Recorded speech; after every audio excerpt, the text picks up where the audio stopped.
Chapter 8.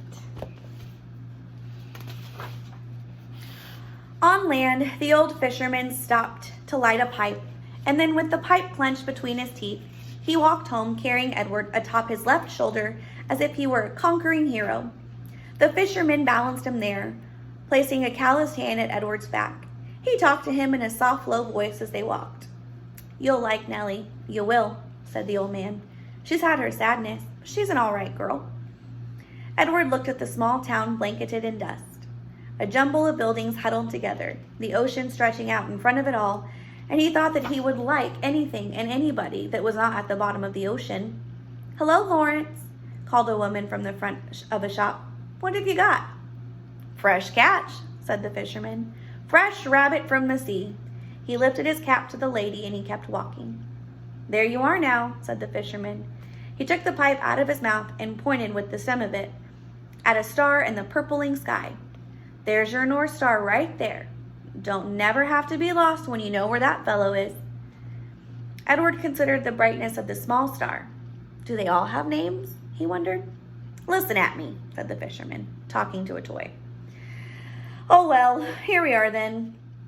And with Edward still on his shoulder, the fisherman walked up the stone-lined path and into a little green house. "Look here, Nellie," he said. "I brought you something from the sea." "I don't want nothing from the sea," came a voice. "Aw, now, don't be like that, Nell. Come and see then." An old woman stepped out of the kitchen, wiping her hands on an apron. When she saw Edward, she dropped the apron and clasped her hands together and said, "Oh, Lawrence, you brung me a rabbit." "Direct from the sea," said Lawrence. He took Edward off his shoulder and stood him up on the floor and held to his hands and made him take a deep bow in the direction of Nellie. "Oh," said Nellie. "Here." She clapped her hands together and Lawrence passed Edward to her. Nellie held the rabbit out in front of her and looked over him from tip to toe. She smiled. "Have you ever in your life seen anything so fine?" she said. Edward felt immediately that Nellie was a very disconcerting woman. "She's beautiful," breathed Nellie. For a moment, Edward was confused.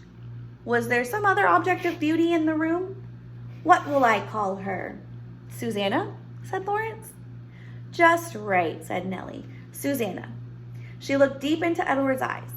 "First off, Susanna will need some clothes, won't she?"